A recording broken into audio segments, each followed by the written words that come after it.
summer school, I saw that you were talking to young people about similar themes that you had discussed now.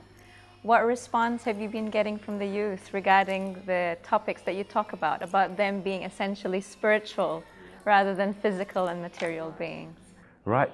The youth at the summer school are fantastic, and they all have a wonderful spirit in them. And I often think that the challenges which the world is experiencing, the youth almost have a greater potency of that challenge, because the adults have the ability and the benefit of having wisdom and a greater hardening in their standards. But as youth, it's quite challenging to really live up to one's sets of beliefs when you're in such a formative period of your life. And when you look at what the youth are going through today, it's very different and much more difficult than what even my generation, 10 years ago experienced in high school, and certainly my parents' generation.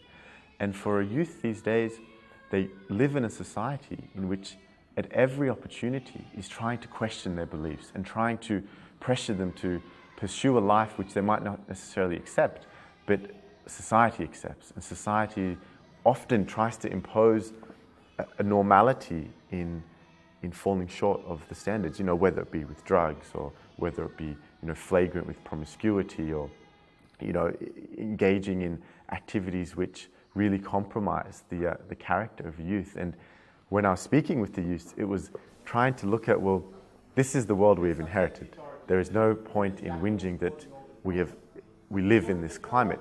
The challenge is, how do we arise to the standards which Baha'u'llah has asked us to arise to, whilst not removing ourselves from society, because as Baha'is, we must engage in the society in which we're trying to help. And there's no point in removing yourself so as you can not partake of its difficulties. That's the challenge of being an individual in this society.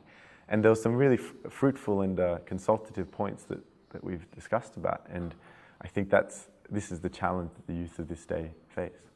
And I recall you saying about their purpose of serving humanity. And how do they respond to that?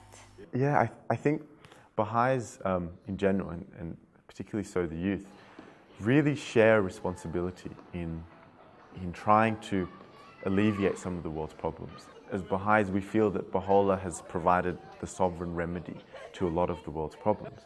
And we feel that it is our duty to try as much as we can to afford the opportunity to others around us to view these remedies and see for themselves if they will assist them in the struggles they go for. And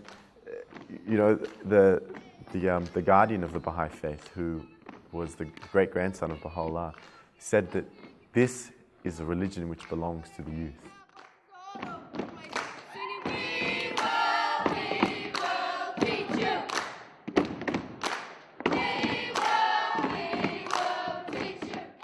And I think when he said that, he was referring to the great potential and the great capacity of the youth to really lead a faith into new frontiers. And it's been a characteristic of the history of the Baha'i Faith that it has always been the youth which have really taken the standards and taken the work of the faith to a new level.